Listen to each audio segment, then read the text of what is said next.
त्यामुळे एखादी आघाडी झाल्यानंतर वर्किंग रिलेशनशिप पण असलं पाहिजे की आपण एकत्र काम कसं करणार, कोण काय काम पाहणार, तर हे आम्हाला एकत्रितपणेच करावं लागेल. त्याचं सूत्र आता ठरलेलं आहे आणि ते दोन्ही पक्षांना मान्य झालं आहे. लातूर जनतेचे जेवढे आभार मानावेत तेवढे कमी आहेत, कारण जनतेनं हे दाखवून दिलं की ते काँग्रेसच्या बाजूने उभे आहेत. सगळ्यात जास्त जागा त्याच्यामुळेच आल्या ना निवडून. कुठेतरी आम्ही सत्य बोलतोय हे पटल्यामुळेच लोक आमच्या बाजूने उभे राहिले. त्यामुळं आता हा इशारा आहे, ज्यांना हा इशारा आहे त्यांनी तो समजून घेतला पाहिजे.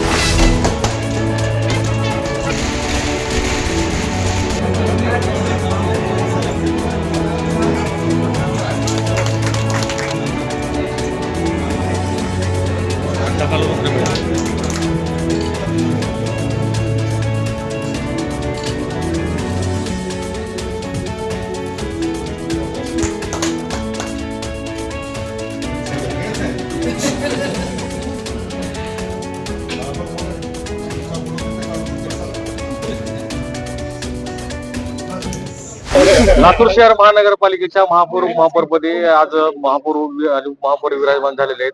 त्यांचा पदग्रहण सोहळ्यासाठी लातूर शहराचे आमदार अमित देशमुख आले होते. काय सांगाल? लातूर शहर महानगरपालिकेच्या महापौर पदाची सूत्र सौभाग्यवती जयश्री भालचंद्र सोनकांबळे यांनी आज स्वीकारलेली आहे. आणि उपमहापौर पदाची सूत्र ॲडव्होकेट स्नेहल श्रीकांत ओडगे यांनी स्वीकारली आहेत. त्यांनी काम सुरू केलेलं आहे. त्यांना शुभेच्छा देण्यासाठी मी आणि माझे सगळेच सहकारी या ठिकाणी उपस्थित आहोत. लातूर शहराला ते न्याय देतील, विकासाच्या मार्गावर नेतील, पारदर्शक आणि भ्रष्टाचार मुक्त कारभार त्यांचा राहील, अशा सदिच्छा आणि अपेक्षा या निमित्तानं मी व्यक्त केलेल्या आहेत.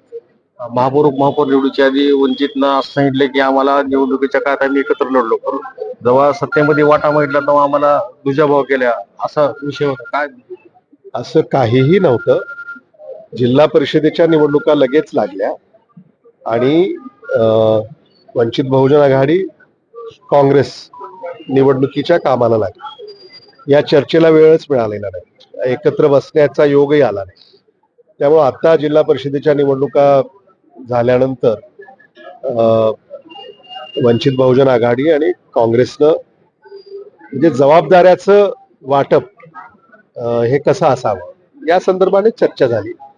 त्यामुळे एखादी आघाडी झाल्यानंतर वर्किंग रिलेशनशिप पण असलं पाहिजे की आपण एकत्र काम कसं करणार, कोण काय काम पाहणार, तर हे आम्हाला एकत्रितपणेच करावं लागेल. त्याचं सूत्र आता ठरलेलं आहे आणि ते दोन्ही पक्षांना मान्य झालंय. त्यामुळे त्या सूत्रानुसार आम्ही आता पुढचं कामकाज करू. प्रशासकीय काळामध्ये आपण 3 बैठका घेतलात, प्रशासनावर मोठ्या प्रमाणात आशेरे ओढलेत तुम्ही, या कामाची चौकशी करावीच लागेल. आता यांचं कामच आहे महापौरांचं आणि उपमहापौरांचं की या मागच्या काळामध्ये जे काही काम झालं त्याच्यामध्ये कुठं त्रुटी असेल किंवा कोणाची तक्रार असेल तर त्याच्या चौकशा तर होणारच ना. जिल्हा परिषद मध्ये सर्वात मोठा पक्ष काँग्रेस ठरलेला आहे. लातूर जनतेचे जेवढे आभार मानावेत तेवढे कमी आहेत, कारण जनतेनं हे दाखवून दिलं की ते काँग्रेसच्या बाजूने उभे आहेत आणि त्यांचे आभार या निमित्तानं मी व्यक्त करू इच्छितो. आणि जो कौल त्यांनी आम्हाला दिलाय त्यानुसार आम्ही आमची जबाबदारी यापुढं बजावत राहू. निवडणुकीच्या काळामध्ये आपण टक्केवारी, भ्रष्टाचार अशा पद्धतीचे मुद्दे मांडले, जनतेने स्वीकारले किती? सगळ्यात जास्त जागा त्याच्यामुळेच आल्या ना निवडून. कुठेतरी आम्ही सत्य बोलतोय हे पटल्यामुळेच लोक आमच्या बाजूने उभे राहिले. त्यामुळं आता हा इशारा आहे, ज्यांना हा इशारा आहे त्यांनी तो समजून घेतला पाहिजे. जिल्हा परिषदसाठी आपण राष्ट्रवादीशी काही बोलणी करणार आहेत का? नाही, आता जो कौल आहे तो आपल्या पुढे आहे. येणाऱ्या काळामध्ये राजकीय परिस्थिती काय आकार घेते त्याच्यावर ठरेल. विजय कवाळे, नवराष्ट्र, लातूर.